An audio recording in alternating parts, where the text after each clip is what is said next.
Hello hello meet mister Mithun. நான் தான் Mithun's podcast சேனலுக்கு உங்களை வரவேற்கிறேன். கைஸ், அந்த லாஸ்ட் பாட்காஸ்ட் அதுலேருந்து நான் இம்மீடியட்டாக ரெக்கார்ட் பண்ணுறேன். ஸோ இந்த எடிட்டிங் பண்ணும்போது அஹ், ஒரே மாதிரி ட்ரெஸ், ஒரே காஸ்டியூம், ஒரே பேக்ரவுண்டில் நான் பேசுகிறனால திடீர்னு வந்து கன்ஃபியூஸ் ஆகும். ஏன்னா லாஸ்ட் பாட்காஸ்ட்லேயே வந்து நான் கொஞ்சம் எமோஷ்னல் ஆகிட்டேன். அது வந்து கட் பண்ணி தூக்கிடலாம் எடிட்டிங்ல அப்படி இப்படின்னு தோணுச்சு. ஆனால் இந்த பாட்காஸ்ட் சேனலோட இயல்பே கொஞ்சம் இயல்பாக இருக்கிறது தானே. அதில் நிறைய இருந்துச்சு, அது நிறைய கட் பண்ணிட்டேன். பட் அதுலேயும் சில இது வச்சுட்டேன். இப்போ இந்த பேக்ரவுண்ட்ல இருந்து எடிட்டிங் அப்ப எனக்கு கன்ஃபியூஸ் ஆகக்கூடாது. அதுல ஒரு 2 வீடியோ, இதுல ஒரு 2 வீடியோ அப்படிங்கறதுக்காக தான் ரொம்ப கிளவரா நீங்களாம் இந்த எடிட்டிங் பண்றது, இல்ல பேக்ரவுண்ட் சேஞ்ச் பண்றது, கேமரா செட்டிங்ஸ் மாத்துறது, காஸ்டியூம் மாத்துறது பண்ணுவீங்க. ஒரு துண்டை வச்சே முடிப்பான்டா மித்துன். இப்ப துண்டு இருக்கிற வீடியோ 2வது பாட்காஸ்ட், துண்டு இல்லாத வீடியோ ஃபர்ஸ்ட் பாட்காஸ்ட். எடிட்டிங் யூஸ்ஃபுல்லா இருக்கும் அப்படின்னு சொல்லிட்டு புத்தி கூர்மடா மண்ணாங்கட்டி சும்மா சொல்றேன். சரிங்க, இன்னைக்கு இந்த பாட்காஸ்ட்ல நான் உங்ககிட்ட சொன்ன மாதிரிதான் நம்ம என்ன பேச போறோம் அப்படின்னா, இந்த புத்தகங்கள் வாசிப்பு பழக்கம் அது ரொம்ப முக்கியம் அப்படின்னு சொல்லிட்டு நான் போன பாட்காஸ்ட்ல பேசியிருந்தேன்ல. ஸோ நான் இப்ப படிச்ச புக்ல அந்த 4 விதிகள், அதாவது அதை பத்தி பேசுறேன்னு உங்ககிட்ட சொல்லியிருந்தேன். இந்த பாட்காஸ்ட் எனக்கு புதுசா யாராச்சும் வரீங்க அப்படின்னா, ரொம்ப யதார்த்தமா நார்மலா இந்த மாதிரி என்னோட லைஃப் பெர்ஸ்பெக்டிவ்ஸ், நான் கடந்து வந்த விஷயங்கள், என் காதுல விழக்கூடிய விஷயங்கள், இல்ல நான் பாக்குற விஷயங்கள் எனக்கு உடன்பாடு இருக்கா இல்லையா அப்படின்ட்டு என்னோட கருத்துக்களை ரொம்ப தாழ்மையா இங்க சொல்றது இந்த பாட்காஸ்ட் சேனலோட ஒரு நேச்சர். இந்த சேனலோட ஒரு நேச்சர். இங்க எதுவுமே ப்ரீச் பண்றதெல்லாம் இல்ல. ஜஸ்ட் என்னோட எக்ஸ்பீரியன்ஸை ஷேர் பண்றது, ஒரு நார்மலா கேஷுவலா ஒரு ஃப்ரெண்டு கிட்ட பேசுற மாதிரி உங்களுக்கு ஃபீல் ஆகணும் அப்படின்னா இந்த சேனல் சப்ஸ்கிரைப்லாம் பண்ணிக்கோங்க. உங்களுக்கு ஏதாச்சும் ஒர்க் பண்ணிக்கிட்டே கேட்கணும் அப்படின்னா நீங்க சும்மா ஹெட்செட் மட்டும் போட்டுட்டு இந்த பாட்காஸ்ட்டை கேளுங்க. ஏன்னா ஒரே பேக்ரவுண்ட்ல இந்த மூஞ்சி எம்மா நேரம் நீங்க பார்த்துட்டு நீங்களும் கஷ்டம் தானே. ஸோ நீங்க மல்டி டாஸ்கிங்கும் பண்ணலாம்ல. அதனால சொல்றேன், 2 3 ஒர்க்கும் அட் டைம்ல பண்ணலாம், டைம் வேஸ்ட் ஆகாதுல்ல. ஹெட்செட் போட்டு கேளுங்க, சரிங்களா?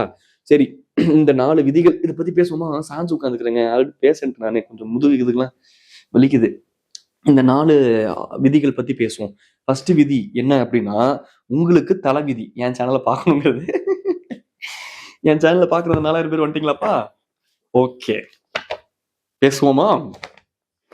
இனி யாருனாலும் இந்த புயலை தடுக்க முடியாதுடா. ஒரு சுறவழி கிளம்பியது, சிவத்தாண்டவம் ஆடியது.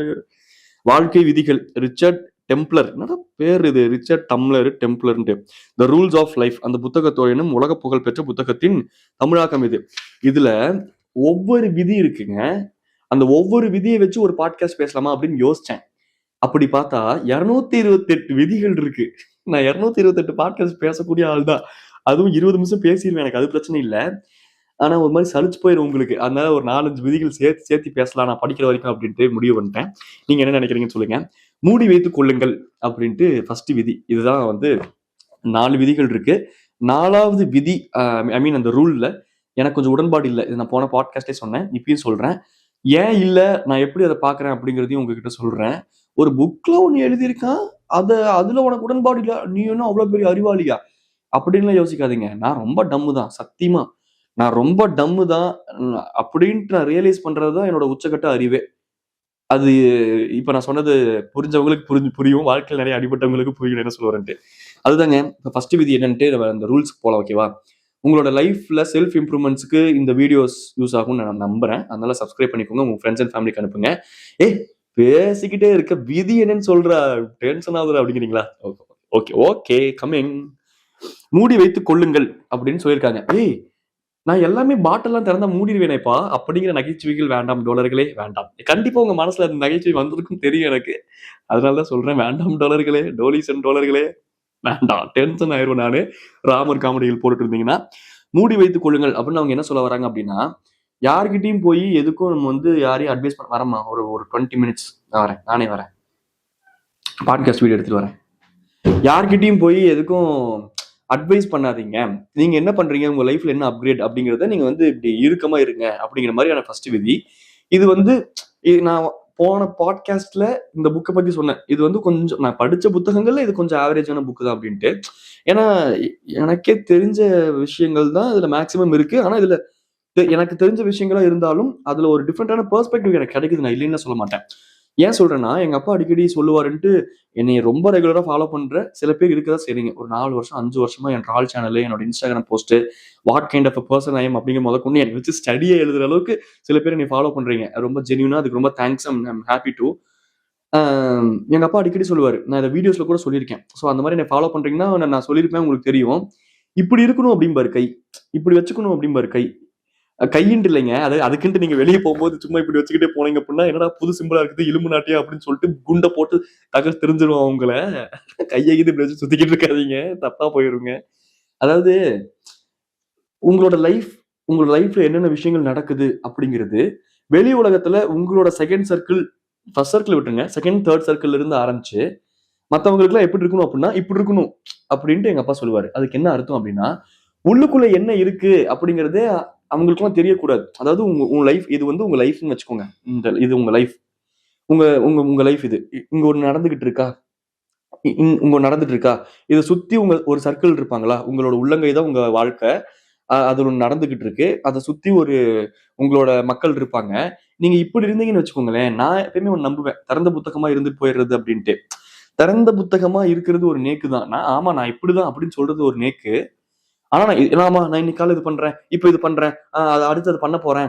இப்ப இது பண்ண போறேன். நீ ஏன் அது பண்ற? நீ இதெல்லாம் பண்ணாத. நான் இப்படி பண்றனால நீ கொஞ்சம் இப்படி பண்ணா உனக்கு அது உங்க லைஃப்க்கு பெட்டர் தானே. இந்த விஷயங்கள் தான் பண்ணக்கூடாது. பட் நீங்க ஓப்பன் புக்கா இருக்கிறது சால சிறந்தது தான். சல எண்ட் ஆஃப் தி டே எல்லாம் ஹியூமன்ஸ் தானே. எல்லாம் தப்பு பண்றேன். எல்லாத்தையும் ஜட்ஜ் பண்ணக்கூடிய ஈனப்பெருமைகள் தானே நம்மலாம். இந்த ஒரு ஸ்டேட்மெண்ட் என் மைண்ட்ல ஸ்ட்ராங்கா இருக்கும்போது, நான் எப்படி ஒரு க்ளோஸ்ட் புத்தகமா இருக்க முடியும்? ஏன்னா எனக்கு தெரியும். இங்க வர்றா நீ நான் பண்ற அதே தப்ப அதை விட கேவலமா நீயும் பண்ணிருப்ப.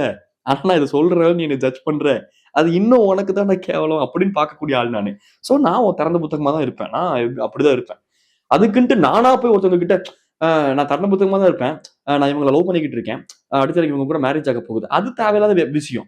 அதைத்தான் எங்க அப்பா இப்படி இரு அப்படின்னு சொல்லுவாரு. உள்ளுக்குள்ள என்ன இருக்கு அப்படிங்கிறது உன்னை சுத்தி இருக்க யாருக்கும் தெரியாத போதுதான் அவங்களுக்கு உன் மேலயும் அந்த லைஃப் மேலயும் ஒரு ஈர்ப்பு இருக்கும். ஒரு ரெஸ்பெக்ட் இருக்கும். நீ எல்லாத்தையும் சொல்லிட்டு இருக்கேன்னு வச்சுக்கோங்க. டூ மச் நான் இப்படிப்பட்ட அப்படிங்கிற டூ மச் ஆஃப் நாலேஜ் நீ இன்னொருத்தவங்க கிட்ட கடத்திட்ட அப்படின்னா, உன்னோட சிச்சுவேஷனை அவங்க அட்வான்டேஜா எடுத்துப்பாங்க.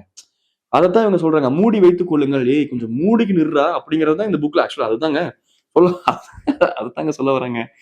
டேய் இது ஒரு பாட்காஸ்ட் சேனலு கொஞ்சம் செல்ஃப் இம்ப்ரூவ்மெண்ட் வீடியோன்னு ஏதோ போட்டிருந்தேன்னு தான் பார்க்க வந்தேன். நீ என்னடா இவ்ளோ கலோக்கியலா பேசிக்கிட்டு இருக்க அப்படின்ட்டு புதுசா வந்து யாராச்சும் இருந்தீங்கன்னா அப்படி நினைக்காதீங்க. நான் தான் சொல்றேனே ரொம்ப யதார்த்தமா பேசுறது தான் இந்த சேனலோட அதுதான் எனக்கும் வரும். அதனால அந்த சேனலோட பேட்டர்னே அதுதான். மூடி வைத்துக் கொள்ளுங்கள். ஒரு எக்ஸாம்பிளுக்கு அவங்க என்ன சொல்றாங்கன்னா, இப்ப நீங்க சிகரெட் வந்து ஸ்மோக் பண்றீங்க. அந்த ஸ்மோக் பண்றத வந்து நீங்க விட்டுட்டீங்க. இப்ப நீங்க உங்க ஃப்ரெண்ட்ஸ் கிட்ட போய் சொல்றீங்க. கண்டிப்பா உங்களுக்கு சொல்லணும் அப்படின்னு தோணும். ஏன்னா அது ஒரு நல்ல விஷயம். அத விட்டதுக்கு அப்புறம் அ உங்க உடம்புல சேஞ்சஸ் தெரியுது. உங்க லைஃப்ல சேஞ்சஸ் தெரியுது. உங்க மென்டல் ஹெல்த்ல சேஞ்சஸ் தெரியுது. அப்ப உங்க ஃப்ரெண்ட்ஸ் கிட்ட போய் இதெல்லாம் பண்ணாதீங்கடா. இதெல்லாம் பண்ணிட்டு இருக்கீங்க. ஆனா ப்ராப்ளம் என்னன்னா, அந்த ஃப்ரெண்ட்ஸ் யாருமே இந்த ஸ்மோக்கிங் ஹேபிட்ட விட்றக்கான இனிஷியேட் கூட பண்ணல. அவங்களுக்கு அந்த தாட்டே இல்ல. தாட்டே இல்லாத ஒருத்தங்கிட்ட போயி, இது விட்றா அப்படின்னா, நீ எல்லாம் ஆல்ரெடி ஸ்மோக் பண்ணவன் தான் அப்படின்ட்டு நம்மள தான் குத்தி காட்டி ஹர்ட் பண்ணுவாங்களே தவிர்த்து, நீங்க நினைக்கிற எதுவுமே அந்த இடத்துல நடக்க போறது இல்ல. ஒரு ரியாக்ஷனுமே நடக்க போகிறது இல்ல அப்படின்னு தெரிஞ்சும், நீங்க நல்லது நினைச்சு நான் போய் நல்லத சொல்லுவேன் அப்படின்னு சொல்லிக்கிட்டு இருந்தீங்கன்னா, கடைசியில உங்கள தான் ஜட்ஜ் பண்ணி, உங்களுக்கு தான் அவப்பெயர் ஏற்படுத்தி, உங்கள தான் அடிச்சு வெளிய அனுப்புவானுங்க. அதனால அது தேவையில்லாத விஷயம். அதனால இப்படி இருங்க ஓகேவா? மூடி வைத்துக் கொள்ளுங்கள். உங்களோட லைஃப்ல நடக்கிறது எல்லாத்தையும் எல்லாத்துட்டயும் சொல்லணுங்கிற அவசியம் இல்ல. நீங்க எல்லாத்துட்டயும் போய் அட்வைஸ் பண்ணணுங்கிற அவசியம் இல்ல. எளிமையான முதல் விதி இதுதான். அ போதிக்காதீர்கள். யாருக்கும் போய் நம்ம ஒரு ஒரு விஷயத்த சொல்லி, "டேய் நான் சொல்றேன்ல, இத நான் லைஃப்ல பட்டுட்டேன். இனிமேல் நீ ப" நான் அந்த தப்ப சில வருஷங்களுக்கு முன்னாடி பண்ணிக்கிட்டு இருந்தேன். இப்பல்லாம் நெவர், நெவர் என்கிட்ட ஒருத்தன் அட்வைஸ்ன்னு கேட்டே வந்தாலும், ஓகே. அப்ப பண்ணுவேன். கேட்டு வரான். அவன் ரெஸ்பெக்ட் பண்ற இடத்துல என்னோட அட்வைஸ் இருக்குன்னு தெரிஞ்சா ஓகே. இல்லாட்டிலாம் நெவர். போதிக்காதீர்கள். பிரச்சாரம் செய்யாதீர்கள். மற்றவர்களை மாற்ற நினைக்காதீர்கள். கூரை மீது ஏறி கூவ நினைக்காதீர்கள். நம்மளோட சென்டர் ஆஃப் அட்ராக்ஷன் நம்ம காட்டுறதுக்காக இன்னொருத்தங்க எல்லாத்துக்கிட்ட ஏய் நான் இப்படி இருக்கேன்ல அப்படி இருக்கணும். நீங்க அப்படி இருக்காதீங்க. டேய் இது தப்புடா இப்படி பண்ணாதடா. ஏய் நீ எண்ட் ஆஃப் தி டே நல்லதுக்கே சொன்னாலும் அது உனக்கு வந்து பேக் ஃபயர் ஆகும். அதனால உங்ககிட்ட ஒண்ணு இருக்குதுன்னு வைங்களேன். ம், ம், ம், ம், ம், ம், ம், ம், ம், ம், ம். புரியுதா? ஓகே. அடுத்து விதிங்க. செகண்ட் ஓகேவா?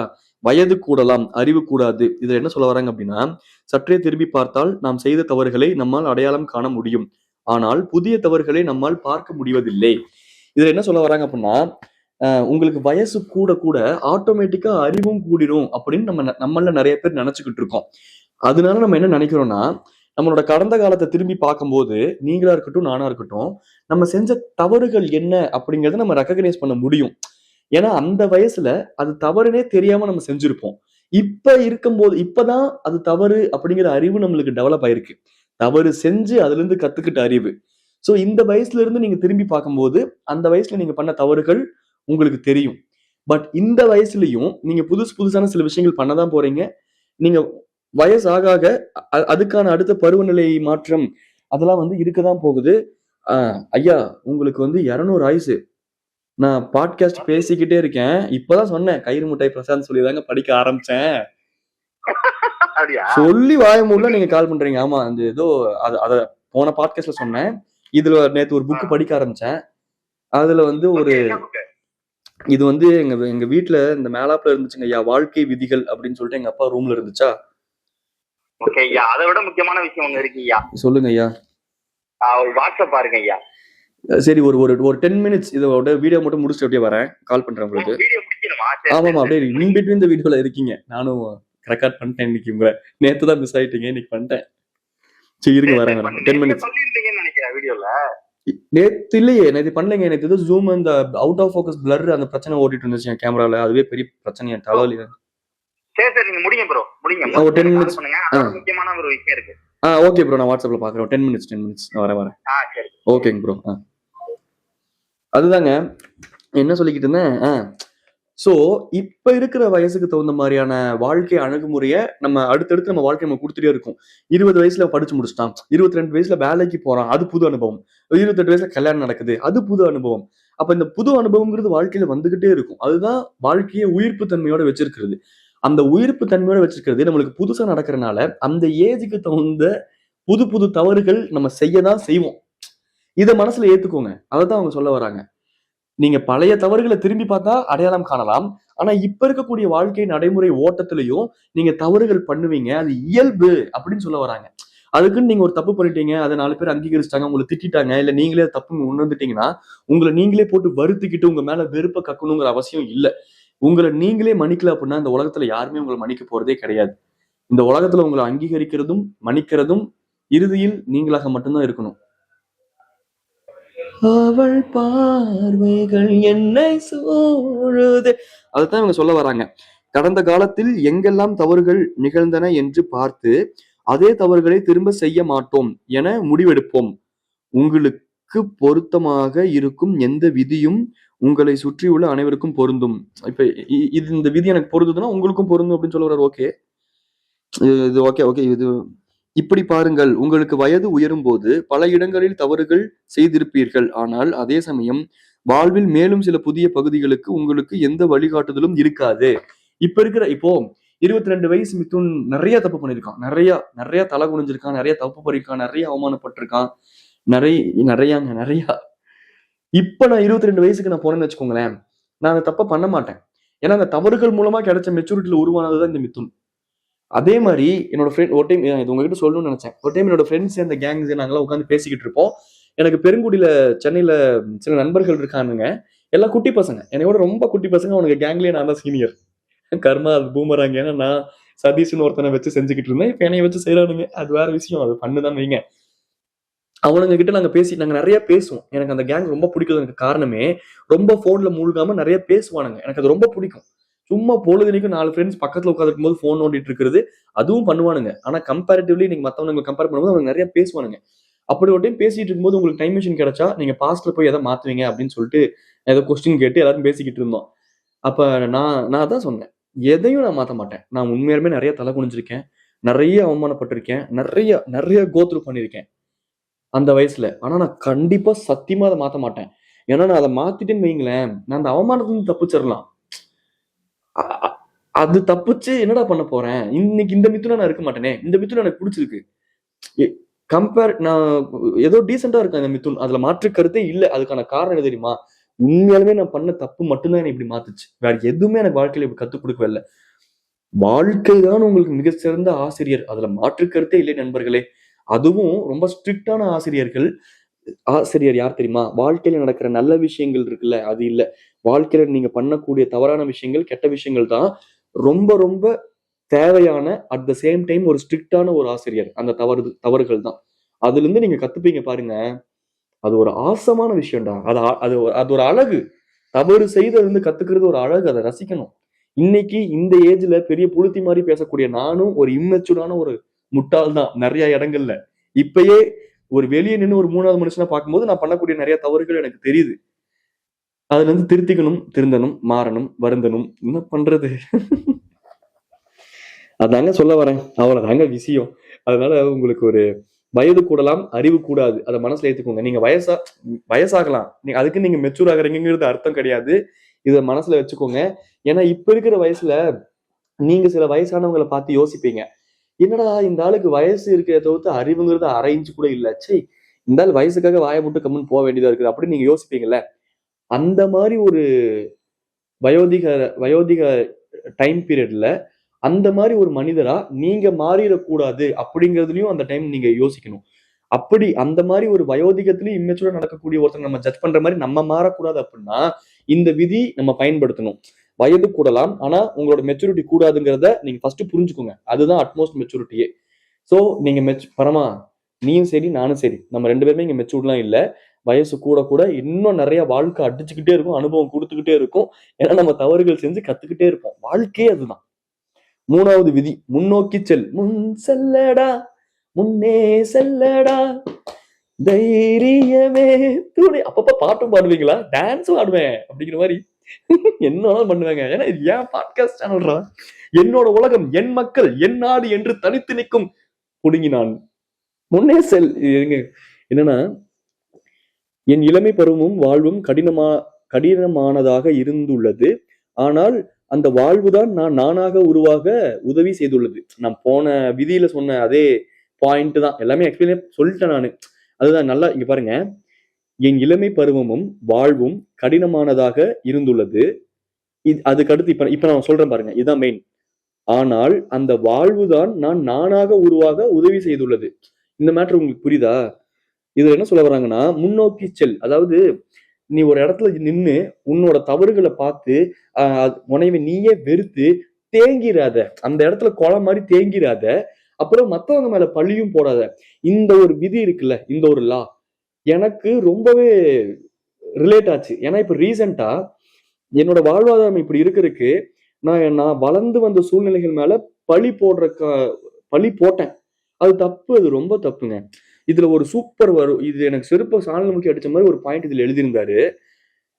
அப்பதான் நான் பண்றது தவறுங்கிறது நான் புரிஞ்சுக்கிட்டேன். நான் வாழ்க்கையில முன்னோக்கி செல்லணும்னா நான் மத்தவங்களை குறை சொல்லிட்டு இருக்க கூடாது. ஏன்னா இந்த பாயிண்ட் பாருங்களேன். என் வாழ்க்கையை எடுத்துக்கொள்ளுங்கள். எனது சிறு வயது வாழ்க்கை நன்றாக இல்லை. அதனால் நான் வெறுத்து போயிருந்தேன். என் மனச்சோர்வும் மன வலிமை குறைவும் எனக்குள் இருந்து குறைகளாகிய அனைத்துமே என் வளர்ப்பை குற்றம் சாடினேன். எனக்குள் இருக்கும் குறைகள் அனைத்துக்குமே என் வளர்ப்பை குற்றம் சாடினேன். என்னை வளர்த்துனதுதான் தப்பு அப்படின்னு நான் குற்றம் சாடினேன். என்னோட வயோதிகம் என்னோட இளமை பருவம் சரியில்லை அப்படிங்கிறதுக்கு இவங்கதான் காரணம் அப்படின்ட்டு என்னோட சூழ்நிலைகளையும் என்னோட பேரண்ட்ஸையும் நான் குற்றம் சாடினேன் அப்படின்னு சொல்றாரு. ஆனால் நடந்ததை எல்லாம் ஏற்றுக்கொண்டு அனைத்தையும் மன்னித்து என் வேலைகளை கவனிக்க தொடங்கியதும் என் வாழ்க்கையில் முன்னேற்றம் ஏற்பட்டது. மன்னிக்க கத்துக்கணுங்க மனுஷன்னா, சீரியஸா. இல்லாட்டி மன்னிக்கவே தெரியலன்னா அது ஒரு பேர்டன். அது நம்ம சுமையா சுமந்துகிட்டே இருப்போம். அது ரொம்ப தவறு. அந்த சூழ்நிலைகளையும் அந்த என்னோட இளமை பருவத்தையும் நான் ஓகே மன்னிச்சுட்டேன். ஓகே, அது இட் ஹேப்பன்ட். என்னோட வாழ்க்கை முறை அப்படி இருந்திருக்கு. என்ன பண்ண முடியும்? முடியாதுடா. ஒண்ணு அக்செப்ட் பண்ணிக்கோங்க. 2வது மன்னித்து முன்னேறுங்கள். மன்னித்து என் வேலைகளை கவனிக்க தொடங்கியதும் என் வாழ்க்கை முன்னேற்றம் ஏற்பட்டது. அடுத்த பாயிண்ட் தான் ரொம்ப முக்கியம். ஏன்னா எனக்கும் ஒரு தம்பி இருக்கான். அதனால எனக்கு இது பக்குன்னு இருந்துச்சு. கரெக்ட் தான், நம்மளும் அப்படி ஆயிடக்கூடாது, ஒரு பேட் எக்ஸாம்பிள் ஆயிடக்கூடாது அப்படின்ட்டு எனக்கு தோணுச்சு நேத்து. என்னன்னா, அடுத்த பாயிண்ட் கேளுங்க. ஆனால் என் சகோதரர் இதை பின்பற்றவில்லை. தொடர்ந்து கசப்பையே வளர்த்து கொள்ள அதுவே அவரை அழித்து விட்டது. ஐயோ, இது ரொம்ப இம்பார்ட்டன்டான விதி நண்பர்களே. வாழ்க்கையில உங்க சூழல்ல மேல பழி தூக்கி போடுறதும், உங்க சூழல்ல இருந்த மனிதர்கள் மேல பழி தூக்கி போட்டுட்டு, இப்ப நீங்க அப்படியே இருந்தீங்கன்னா அப்படியே டம்மா இருந்துன்னே இருக்க வேண்டியதுதான். It's okay. என்னோட சூழல் அப்படி இருந்திருக்கு. தெரிஞ்சோ தெரியாமலோ அவங்க அப்படி பண்ணிட்டாங்க. சரி, நான் உங்களை எல்லாம் மன்னிச்சுட்டேன். இப்ப நான் அடுத்து என் வேலையை பார்க்கணும். நான் வாழ்க்கையில் முன்னேறி போகணும். அதிலேயே உட்காந்து நான் கிரீவன்ஸ், அதாவது மூக்க சிந்திக்கிட்டு அழுதுகிட்டு புலம்பிக்கிட்டு அதுக்குள்ள நான் மாட்டிக்க விரும்பல. நான் அடுத்து முன்னேறேன் பாய் அப்படின்னு போய்கிட்டே இருக்கணும். புரியுதா இல்லையா உங்களுக்கு? அம்பிட்டுதான் வாழ்க்கை. அடுத்து இதுதான் சொன்னேன், ஏற்றுக்கொள்ளுங்கள் அப்படின்னு சொல்லிட்டு ஒரு விதி. 4வது விதி எனக்கு உடன்பாடு இல்லைன்னு சொன்னாங்கல்ல. நாம் எப்படி இருக்கிறோம் என்பதை அப்படியே ஏற்றுக்கொண்டு பின்னர் வளரப் போகிறோம் அப்படின்ட்டு இதுல ஒரு முக்கியமான பாயிண்ட் இருக்கு. அந்த ஹைலைட் பண்ணியிருக்க பாயிண்ட்ஸ் சிலது இருக்கும், அது படிச்சேன்.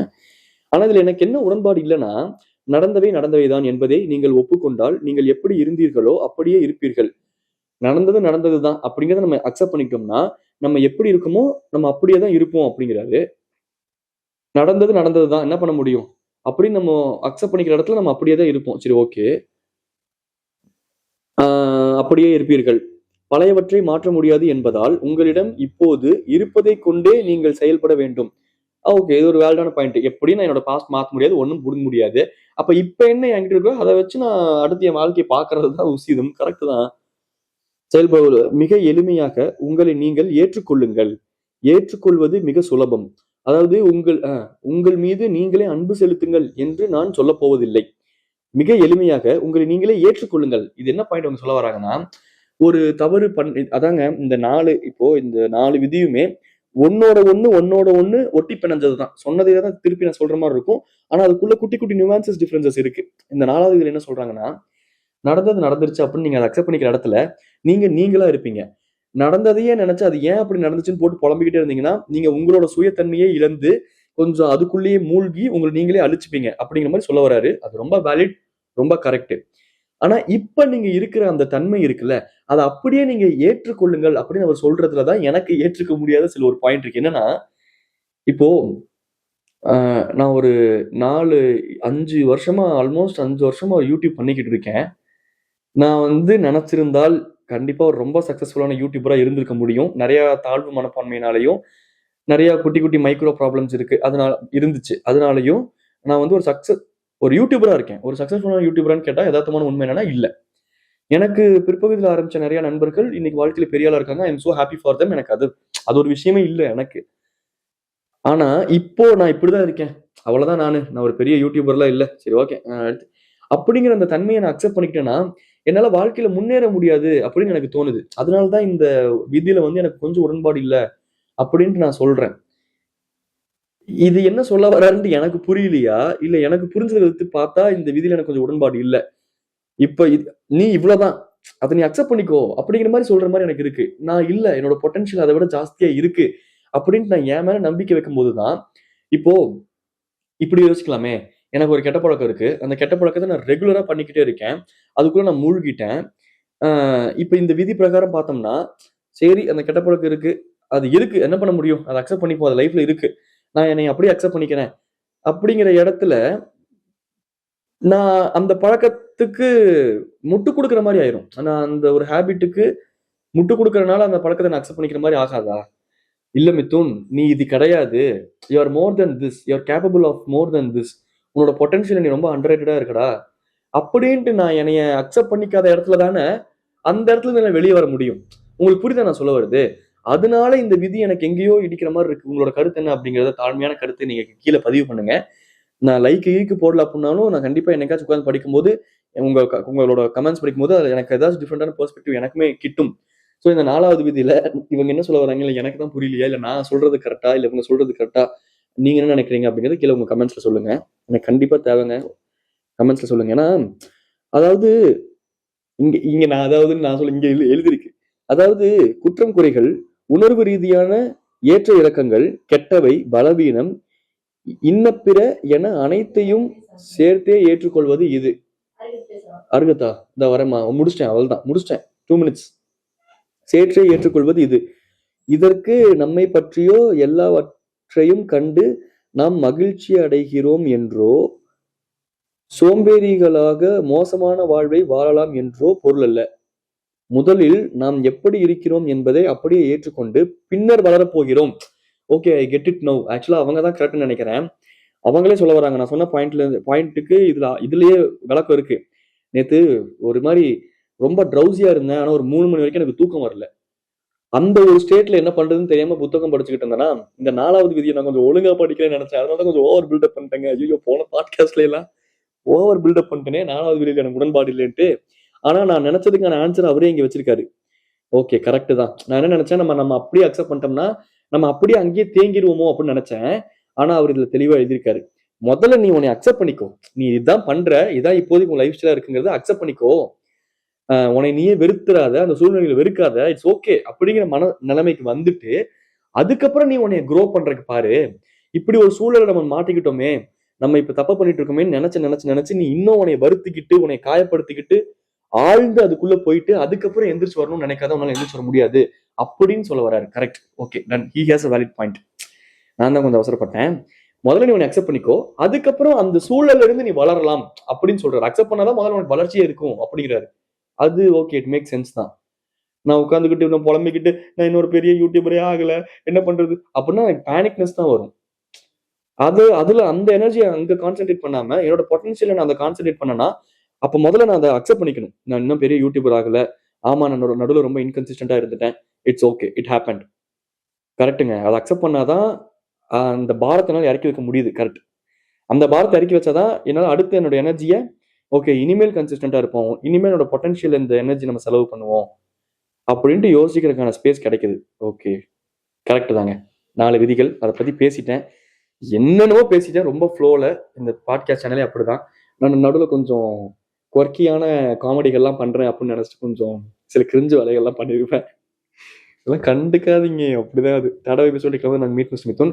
இந்த பாட்காஸ்ட் பை எனி சான்ஸ் உங்களுக்கு யூஸ்ஃபுல்லா இருக்கா அப்படி என்ன ஏதுங்கிறத கீழே கமெண்ட்ஸ்ல சொல்லுங்க. உங்க ஃப்ரெண்ட்ஸ் அண்ட் ஃபேமிலிஸ்க்கு குரூப்ஸ்ல எல்லாம் ஷேர் பண்ணி விட்டீங்க அப்படின்னா எனக்கு கொஞ்சம் ஹெல்ப்ஃபுல்லா யூஸ்ஃபுல்லா இருக்கும். நன்றி, வணக்கம், டாடா, பாய்.